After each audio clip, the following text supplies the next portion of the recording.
തന്നെ ദേവകുമാരനും മാതാവിനും 1000 നന്ദി. എൻ്റെ പേര് സ്റ്റെഫി. ഞാനിപ്പം ഡൽഹിയിൽ നിന്നാണ് വരുന്നത്. ലോ പഠിക്കുവാണ്. ഞാനിവിടെ ഉടമ്പടി എടുത്തത് ഓഗസ്റ്റ് 14, 2023 ഓഗസ്റ്റ് 14, 2023 ഉടമ്പടി എടുത്തത്. ഇവിടെ വരാൻ പറ്റിയില്ല. അപ്പം ഞാനും അമ്മയും ഓൺലൈൻ ഉടമ്പടി എടുത്ത് പ്രാർത്ഥിക്കാൻ തുടങ്ങി. എൻ്റെ ജീവിതത്തിലെ ഫസ്റ്റ് അത്ഭുതമായിരുന്നു. എൻ്റെ പരീക്ഷയായിരുന്നു. ഞാൻ ലോ എടുക്കാൻ തുടങ്ങിയ ദിവസം തൊട്ട് എനിക്ക് ഓരോരോ തടസ്സങ്ങളായിരുന്നു.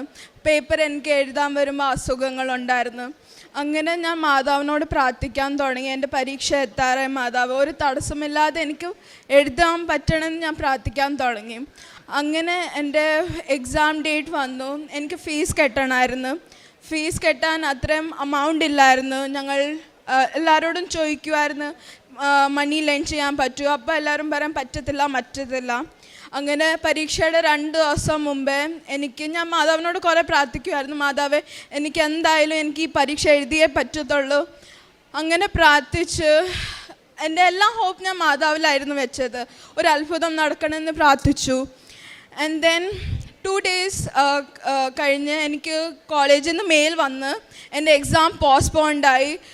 ആൻഡ് അത് കണ്ടപ്പോൾ എനിക്ക് ഭയങ്കര വിശ്വാസമായി മാതാവിനോട്.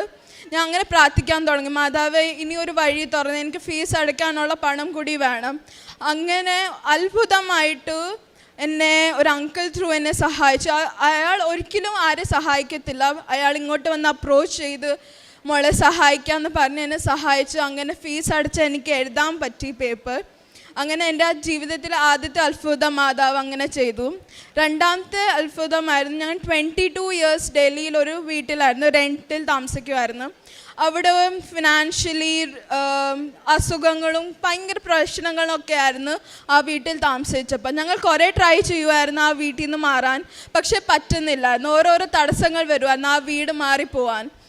അപ്പോൾ ഞങ്ങൾ ഈ ഓൺലൈൻ ഉടമ്പടി കഴിയുന്ന 2 ദിവസം മുമ്പേ ഞങ്ങളോട് ഇങ്ങോട്ട് വന്ന ഒരാൾ പറയായിരുന്നു, നിങ്ങൾ ഇവിടെ ഒരു വീട് ഉണ്ട്, നിങ്ങൾ അത് പോയി കണ്ട് വാങ്ങിക്കാനെങ്കിൽ പറയാം. അങ്ങനെ ഞാനും അമ്മയും പോയി ആ വീട് കണ്ടു. അത് ഞാൻ ആഗ്രഹിച്ച പോലെ ഒരു വീടായിരുന്നു. അങ്ങനെ മാതാവ് 22 വർഷം തൊട്ട് ഞങ്ങൾ കുടുംബമായി എത്ര ട്രൈ ചെയ്യും അവിടുന്ന് മാറാൻ പറ്റത്തില്ല. പക്ഷേ ഓൺലൈൻ ഉടമ്പടി കഴിയുന്നവരും അത് അമ്മ മാതാവ് ഞങ്ങൾക്ക് ആ പുതിയ വീട് തന്ന് സഹായിച്ചു. അങ്ങനെ ഞാൻ ഈ 2 അനുഗ്രഹം കഴിഞ്ഞിട്ട് ഞാൻ ഇവിടെ തീർത്ഥാടന ഉടമ്പടി വന്നെടുത്തു. എൻ്റെ ആദ്യത്തെ നിയോഗം എൻ്റെ എഡ്യൂക്കേഷൻ ലോൺ തന്നെയായിരുന്നു. ഞാൻ ഫസ്റ്റ് ഒരു ബാങ്കിൽ അപ്ലൈ ചെയ്തു. അവിടെ മാനേജർ പറഞ്ഞു സാങ്ഷൻ ചെയ്ത് തരാം ലോൺ. പക്ഷേ അറ്റ് ദി എൻഡ് മൂമെൻറ്റ് എൻ്റെ ആ മാനേജർ ട്രാൻസ്ഫർ ആയി പോവുകയും ചെയ്തു. പുതിയ മാനേജർ വന്നു. പുതിയ മാനേജർ പറഞ്ഞു എൻ്റെ ലോൺ സാങ്ഷൻ ആക്കി തരാൻ പറ്റത്തില്ല. ഞാൻ കുറേ പറഞ്ഞു എനിക്ക് എഡ്യൂക്കേഷൻ ലോൺ തരണമെന്ന്. പക്ഷേ ആ മാനേജർ അഗ്രി ചെയ്യുന്നില്ലായിരുന്നു. അങ്ങനെ അവിടുന്ന് റിജക്ഷനായി. ഞാൻ കുറേ ബാങ്കിൽ അപ്ലൈ ചെയ്തു. അവിടുത്തെ ടേംസ് ആൻഡ് കണ്ടീഷൻ കൊണ്ട് ഞാൻ പിന്നെ ആ ബാങ്കിലൊക്കെ അപ്ലൈ ചെയ്യാതിരുന്നു. പിന്നെ ലാസ്റ്റ് ഹോപ്പ് ഞാൻ ഇവിടെ വന്ന് അമ്മയോട് പറഞ്ഞു, മാതാവേ, ഈ ബാങ്കിൽ ലാസ്റ്റ് ഞാൻ കൊടുക്കുക, ഇനി അമ്മയുടെ കയ്യില്ല, ഇനി അമ്മ ആണ് ഇതിന് ചെയ്യേണ്ടത്. കറക്റ്റ് എൻ്റെ ഉടമ്പടി തീരുന്ന November 2023 എനിക്ക് ബാങ്കിൽ നിന്ന് കോൾ വന്ന് ലോൺ സാങ്ഷനായി. ബിക്കോസ് എനിക്ക് ആ ബാങ്കിൽ നിന്ന് ലോൺ കിട്ടാൻ എനിക്ക് ചാൻസസ് ഇല്ലായിരുന്നു. ബിക്കോസ് എൻ്റെ മാർക്ക് ഷീറ്റ് ഞാൻ കൊടുത്തിട്ടില്ലായിരുന്നു. ആൻഡ് ഞാൻ പുതിയ ഒരു വീട്ടിൽ വന്നപ്പോൾ അതിൻ്റെതായ വെരിഫിക്കേഷൻസിൻ്റെ പ്രോബ്ലം ഉണ്ടായിരുന്നു. അതൊക്കെ എനിക്ക് ആ ലോൺ കിട്ടാൻ സാധ്യതയല്ലായിരുന്നു. പക്ഷെ അമ്മ മാതാവിൻ്റെ ഇടപെടൽ കൊണ്ട് ആ ലോൺ സാങ്ഷനായി. ഇപ്പം എനിക്ക് പഠിക്കാൻ പറ്റും. എൻ്റെ without any problem I can complete my education. And തേർഡാണ് എൻ്റെ പരീക്ഷ. എനിക്ക് എൻ്റെ 4th സെമ്മിൻ്റെ സമയത്തും ഇങ്ങനെ എക്സാം ഫീസ് അടയ്ക്കാതെ പ്രശ്നങ്ങൾ വരുമ്പോൾ എൻ്റെ മാതാവ് എന്നെ സഹായിച്ചു. And the second miracle is, ഒരു ദിവസം ഞാൻ കോളേജിൽ നിന്ന് തിരിച്ചു വന്നപ്പോൾ എൻ്റെ അമ്മയ്ക്ക് ഒട്ടും വയ്യായിരുന്നു. ഞാൻ നോക്കിയപ്പോൾ അമ്മയ്ക്ക് സംസാരിക്കാൻ പറ്റുന്നില്ലായിരുന്നു. ഞാൻ പേടിച്ചു പോയി. ആൻഡ് ദെൻ ഞാൻ അമ്മയോട് പറയായിരുന്നു, അമ്മ എന്തെങ്കിലും പറയാമോ ഒന്നും പറയുന്നില്ല. ഞാൻ പപ്പയെ വിളിച്ചു. ഞാൻ പറഞ്ഞു, പപ്പ ഫോൺ എടുക്കുന്നില്ല. പിന്നെ നെയ്ബേഴ്സിനെ വിളിച്ചു, ആരും ഫോൺ എടുക്കുന്നില്ലായിരുന്നു. അപ്പം ഞാൻ അമ്മയോട് പറഞ്ഞു അമ്മ റെഡിയാണ്, നമുക്ക് ഹോസ്പിറ്റലിൽ പോകാം. ഞാൻ മാതാവിനോട് പ്രാർത്ഥിച്ചു, മാതാവേ രാത്രി 7 മണിയെ എനിക്ക് തന്നെ ഹോസ്പിറ്റലിൽ പോകാൻ ധൈര്യപ്പെടുത്തി തരണമേ. അങ്ങനെ ഞങ്ങൾ രണ്ടും പേരും റെഡിയായി. ഞാൻ തൈലവും ന്യൂസ് പേപ്പറും ഉപ്പും എടുത്ത് അമ്മയുടെ വായിൽ കുരിശ് പുരട്ടി അങ്ങനെ കൊടുത്തു. ഞാൻ വണ്ടി പോകുന്ന സമയം മാതാവിനോട് കുറേ പ്രാർത്ഥിച്ചു, മാതാവേ ECG എടുക്കുമ്പോൾ എല്ലാം നോർമലായിരിക്കണേ, അമ്മയുടെ നെഞ്ചുവേദന ഒക്കെ സൗഖ്യപ്പെടുത്തണമേ.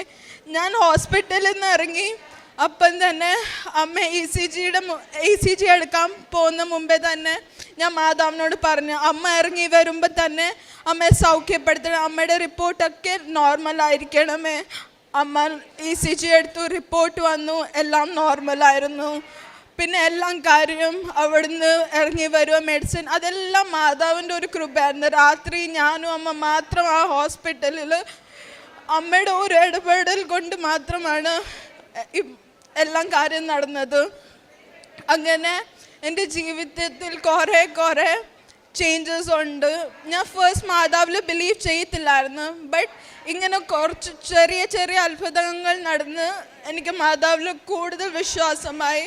ആൻഡ് ആസ് എ യൂത്ത് ഞാൻ പറയുന്നു, ഐ എം സീറോ വിതൗട്ട് മാതാവ് ആൻഡ് ഗോഡ്.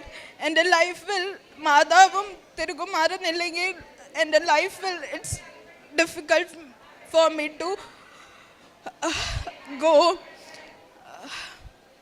And പ്രേക്ഷിത വേലയിൽ ഞാൻ ആദ്യം തന്നെ പള്ളിയിലിരുന്നപ്പോൾ ന്യൂസ് പേപ്പർ കൊടുക്കാൻ എനിക്ക് ഹെസിറ്റേഷൻ ആയിരുന്നു. എങ്ങനെ കൊടുക്കും, എന്താ ആൾക്കാർ വിചാരിക്കും.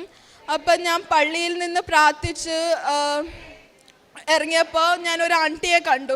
ആൻറ്റി എന്നോട് ചോദിച്ചു, കൃപാസനമാണോ? ഞാൻ പറഞ്ഞു അതെ ആൻറ്റി. അപ്പോൾ ആൻറ്റി എന്നെ എൻകറേജ് ചെയ്തു, മോളെ ഇങ്ങനത്തെ പ്രവർത്തികൾ ഇനി മുമ്പോട്ട് ചെയ്യണം. അപ്പോൾ അത് കേട്ടപ്പോൾ എനിക്ക് കുറേ എൻകറേജ്മെൻറ്റ് കിട്ടി. അത് കഴിഞ്ഞിട്ട് ഞാൻ ന്യൂസ് പേപ്പറൊക്കെ കൊടുക്കാൻ പോകുമ്പോൾ ഞാൻ മാതാവിനോട് പ്രാർത്ഥിച്ചിട്ടാണ് ഇറങ്ങുന്നത്, ഈ ന്യൂസ് പേപ്പർ ആരും കളയില്ല മാതാവേ, ഇത് എനിക്ക് വിഷമമാകും. അങ്ങനെ ഞാൻ പ്രാർത്ഥിച്ചിട്ടാണ് എല്ലാവർക്കും ന്യൂസ് പേപ്പർ കൊടുക്കാൻ പോകുന്നത്. ഈശോയ്ക്കും മാതാവിന് 1000 നന്ദി പറഞ്ഞ് ഞാനിവിടെ അവസാനം. സാക്ഷ്യം വളരെ വ്യക്തമായിട്ട് നമ്മൾ കേൾക്കുമ്പോൾ, ഈ വളരെ ചെറുപ്പത്തിൽ 21 വയസ്സാണ് ഈ മകൾക്കുള്ളത്. അപ്പം സ്വാഭാവികമായിട്ടും മനുഷ്യരായിരിക്കുമ്പോൾ തന്നെ നമുക്ക് ഈ അടയാളങ്ങൾ വിശ്വാസത്തിൽ ആവശ്യപ്പെടുക എന്ന് പറയുന്നത് സ്വാഭാവികമാണ്. ഈശോയ്ക്ക് അത് വ്യക്തമായിട്ട് അറിയുകയും ചെയ്യാം. അതുകൊണ്ടാണ് സുവിശേഷം വായിക്കുമ്പോൾ കർത്താവ് തൻ്റെ സുവിശേഷ പ്രഘോഷണത്തിൻ്റെയും കൈമാറ്റത്തിൻ്റെയും ഭാഗമായിട്ട് അത്ഭുതങ്ങളും അടയാളങ്ങളും പ്രവർത്തിക്കുന്നുണ്ട്. അത് കാനായിലെ കല്യാണ വിരുന്ന് തൊട്ട് ഒരു അത്ഭുതങ്ങളുടെ അടയാളങ്ങളുടെയും ഒരു ഘോഷയാത്ര സുവിശേഷത്തിൽ റിപ്പോർട്ട് ചെയ്യുന്നുണ്ട്. പക്ഷേ ആ അത്ഭുതങ്ങൾക്കും അടയാളങ്ങൾക്കും ശേഷം കർത്താവ് വലിയ പാഠങ്ങൾ പഠിപ്പിക്കുന്നുണ്ട്.